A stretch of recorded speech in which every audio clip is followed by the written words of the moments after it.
I look back and said, I wish these things happened for me, how some things could have been avoided as it relates to my education. I'm gonna teach you how to help your child. This is not only for parents, it's for students too, because if the student listens to this, they will know how to maneuver their subjects as well. If you have a child and you are struggling to help them in the education process, because one, you may not have gone through these things, or two, the education process has transformed and you are beside yourself, stay tuned, because I'm gonna give you some advice on how to help your child. So let's get into it. There's a quote by Matthew Jacobson that says, behind every child who believes in himself, there's a parent that believes first. And I'd like to add, this parent who believes in their child gives their child every single tool that that child needs to do better, to excel, not just for their own benefit, to say, oh, the child is gonna be my pension, so I'm taking care of them. No, so they can actually be a member of society that the parent is proud of. The best time to start is clearly when the child is in kindergarten, primary school. But if you're just starting when the child is in high school or university, well, if the child got to university, clearly you did something well. But if you're just starting, don't be too hard on yourself. Redeem the time and do what you're supposed to do. My first advice is to try. Don't say, because I never finished school, I don't know about that. So I know a lot of parents that help their children through primary school because they went through primary school, or they did it somewhat, so they kind of understand the material, but they don't go any further. So the children don't get help beyond primary school. No, need to help them in high school. I'm gonna teach you how to help your child. So just try, put out the effort. You're not finishing school, you're not understanding something, it's an excuse that we should ignore, because that has no weight. Second, get the syllabus. What is a syllabus? A syllabus is an outline of the subject or the course that your child is taking. This outline is what is exactly in the course. Once the child understands the syllabus, there's nothing that can come on the test that the child will not understand and be able to pass, okay? If you are not tech savvy, have a physical syllabus, because a lot of the syllabuses are downloadable. Or you can buy one for your child, but take pictures or photocopy, whatever. I totally suggest the child having one and the parent having one. Why? Because the child needs to go to school with theirs and you need to have yours, because listen, you're studying along with this child. That's the only way you're going to really help them, because you need to be abreast with what is happening. This goes for primary school, for high school, and if the child still feels that they need that type of guidance in university, why not? Do that by all means. Listen, I know people in university who are calling their parents in med school to say, oh, this is what I learned today, just to repeat the material, just to regurgitate it, cement it in their brains. So this is not something like, oh, university students calling their parents. Listen, parents have an integral part. If you just know the part you play, if you know your weight, you'll understand what I'm saying. The next step is to understand how things are graded. So for example, let's take CXC. CXC, you get a grade 1, 2, 3, 4, 5, or 6. However, 1, 2, or 3 is what is recognized by society. You're not gonna get no job with 4, 5, or 6, okay? 1, 2, and 3 represent A, B, C. 4, 5, 6 represents D, E, and F respectively. So you want to get your child in the 1, 2, 3, really and truly with the 1 OC. A or B, 1 or 2, grades 1 or 2. Fine to say, very good competency, and even better yet, 1. With understanding CSEC now, you understand SBA, school-based assessment. This is a project usually that is done outside of the exam that is sat May, June, or January time. When you understand that, you realize that, for example, I don't know what the grading system for everything is, but I know for bio, math, physics, chemistry, SBA is 20%. So when you go and sit in that exam, if you get 100% in the exam, you only can get maximum 80%. So you have to try and get that 20%. So say you get 15% out of the SBA, and then you go into the exam and you get 70, you got an 85 there. Or you go in the exam and you got 75, you got a 90 that way. You understand? Your SBA is very important, and that's why it's important to know how things are graded. So the parent will try their best to ensure that the child does and gets a good SBA. SBA, a lot of children take home their SBA to finish writing it and stuff. So you can definitely help your child with that, okay? So when you do the SBAs, I know if I'm not mistaken, they have English and math SBAs. In my time, they didn't have those. So it's important to get as much as you can. So understand the SBA, understand the grading system. That when you go into that exam, if you get 100 on a paper, you're not getting 100. You get what the exam is adding to your grade. Hence, there are two parts, the written paper and the SBA. So I'm explaining this in terms of CXC, CSEC, also K. Both of them are the same as it relates to the grading and stuff. However, this can apply to anything, any course, any school. They have syllabuses, they have outlines. Just try and get them. If you have to go and talk to the teacher, if you have to look online, CSEC syllabuses are sold in bookstores, so you can buy them. So after you've understood the grading, you know what you want to get. In the time that the child goes to school, a lot of times the syllabus is not completed. It just doesn't get complete. Why? Because the teacher doesn't have all the time in the year. It's just with all the holidays, summer break, all of that, there's not enough time to complete the syllabus. If you can sit with your child and go through each of these aspects and say to your child, which ones do you know well? You help your child. Okay, I have the biology syllabus. One section says construct a food web to include different trophic levels, to include the different areas at which the animals feed, right?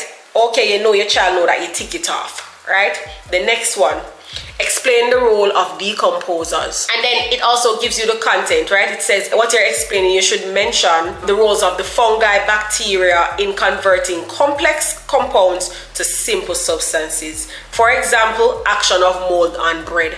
So the syllabus basically explains to you what it wants. So when you go on the exam, you're not explaining it in one way, but they want another way. The syllabus tells you what they want. So you should go through this with your child, and you'll know which area your child needs to brush up on. Maybe you can't explain it to your child, but you can talk to the teacher, or you can look online. Hello, YouTube has everything. Online, there's everything being explained with some videos, something. So you as the parent can help the child. No, you are not going to spoon feed the child. This is very paramount, because when they're working, when they leave school and they start to work, you will not have the time. You will not be able to do that for them. However, you're guiding them and you're being there as almost like a study partner. That's what you're doing, right? So you are going to ask them these questions like a test would ask them the questions. Repetition is the mother of learning. I don't even know who said that quote. If I find it, I'll put it here below. But repetition is the mother of learning. For example, in CSEC, a syllabus is done over the period of 2 years. 4th form, 5th form. Well, start 3rd form really. But when they really choose their subjects, 4th form, 5th form. Now with 4th form and 5th form, when this syllabus is being done, you go through the information once because there's just not enough time. But you as a parent can repeat the information with the child. Keep going over the information with your child when you repeat it. And this is where past papers come in. CSEC, university, past papers are there. PEP is relatively new. So, not enough past papers. But when I was doing GSAT, well, I was the 2nd or the 3rd year, so there were not even a lot of past papers, but there were the books, and we went through the GSAT books. The past papers usually have the answers at the back, so you can test them and know, okay, they got 70% in this or whatever we're trying to work on. These are the topics that we don't know that we're trying to work on. So based on how we are made up, there are areas that we're strong in and there are areas that we're weak in. I'm telling you, this advice that I'm giving you, all you need to know is to read. We're either theoretical, practical, or technical. And CSEC really runs about 33 subjects currently. So the subjects either fall into theoretical, meaning as really just education, geography, social studies, history, or practical like the bio, the chemistry, visual arts, the TD, the mechanics, and the technical areas now would be, in my opinion, the accounting. You need specialists to help you with this. Like somebody who has gone through it. If you just don't know it, you just don't know it. The accounting, physics, I think falls under this as well. Industrial technology, information technology, programming and those things. Music, there are just some things that definitely you need somebody to help your child with if you don't know. If you're the technical person, you may be the technical person and you don't know the theory like that. So you get somebody who knows the theory, right? You can get somebody who has been through it. Let's say your child is in 5th form and there's a 6th former that has gone through this. You can pay them to tutor your child, There are a lot of teachers that have set up themselves and have tutoring classes and stuff like that and offer tutoring service. Get your child that help. But I don't believe in just sending your child off to classes and not helping your child in the areas that you can. In the areas that you can, help them. In the areas that you can't, get the help. That's what I'm saying. You're spending your money, do not waste your money. Get and stay involved in the child's life, right? Do not leave it only solely up to the child and to the teacher. The parents have a role to play. Do not wait until parent-teachers day and say, what? This is what is going on really? I never know, I never understand this, and I never knew that. No. Talk to your child. This is how you're going to know your child's strengths and their weaknesses. Not only that, kind of go back before all this, you will know what your child wants to be. You will know the general subject areas that your child would like to go in. And my advice there as well is this: whenever your child is choosing a subject, be broad. What do I mean? If the child likes sciences, let them do some science subjects. Let them do the core science subjects that they want to do, but also choose subjects from other fields that they could possibly use. There are many science people who are going into business now, business administration. I did art and now I paint and those things. If I never did art, I wouldn't have unlocked my talent in art. Right? Who would have known? I wouldn't. Don't only stick to one career area, because later on the child might realize, I think I would have liked this, but they never did it. When I'm sitting in an office or at the hospital and I meet young people, patients, I always, whether at health center or the hospital, I always give them advice on school. I always ask them what they want to be, what are they doing. A lot of them don't know. And I always advise them and tell them, okay, this is what you can do. Choose different subjects from different areas. And if you're a child watching this and your parents have left your education all up to you, let me tell you right now, that is so wrong. However, you can overcome, you can get past it, just don't worry about it. It's very doable. How you get over that though, you find somebody who excels in the area that you are doing, or they've already passed through that area, and you ask them for help.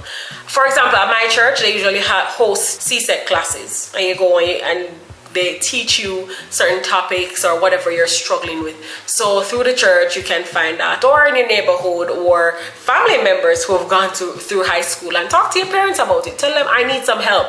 And as I said, some parents will definitely send you somewhere where you can get the help. Understand that you don't need to stick to the traditions of society. So when I left high school, I wish I had taken a gap year, redone my kids at that time, instead of gone to university with everybody, because everybody was going to university. And this is it. Everybody's going to university. How could I not go? You know, the pull of the crowd or everybody doing something. So it's a normal way to do it. But if I had gone, more than likely I'd have redone my capes, I'd have done better, and I'd have gotten through to med school at that time. If you go with tradition and you're not ready for something, you may waste money. And I don't want you to do that. Don't want you to waste money, whether you're the child or the parent watching this. Don't want you to waste money. Take your time. Sometimes you have to take a gap year to figure it out.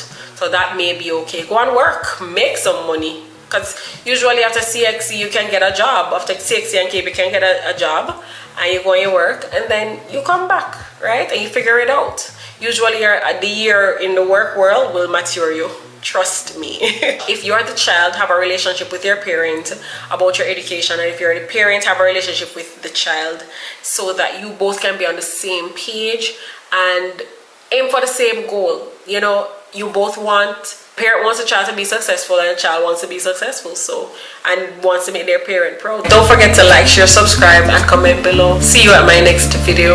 Bye.